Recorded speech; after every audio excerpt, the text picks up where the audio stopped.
ভাই দুটো শাড়ি দেখান, একটা দামি একটা কম দামি। একটা দামি আর একটা কম দামি হবে, তাই তো? দামি শাড়ির কাপড়টা যেন ভালো হয়। এই যে ভাই, এটা হচ্ছে কম দামের ভিতরে, আর এটা হচ্ছে একটু ভালো মানের ভিতরে। এটা দাম একটু বেশি আসবে ভাই। দেখি এই শাড়িটা কেমন। এই শাড়িটা ভালো আছে ভাই, এটার দাম কত? ভাই শাড়িটা তো অনেক ভালো শাড়ি, এর দাম আসবে না ভাই 1000 টাকা।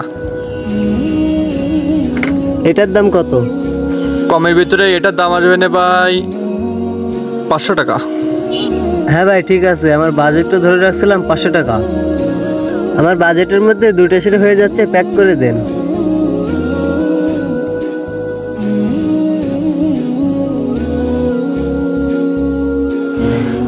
এই নেন ভাই।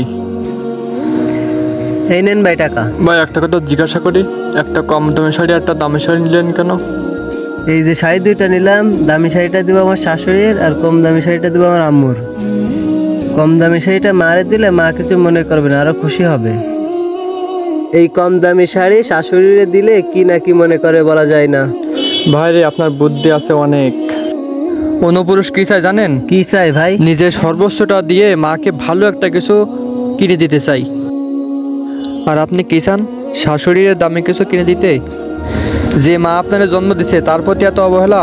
হায় রে ভাই, মা থাকতে মায়ের মূল্য দিতে শিখুন ভাই। মা ছাড়া দুনিয়াতে কেউ আপন না ভাই।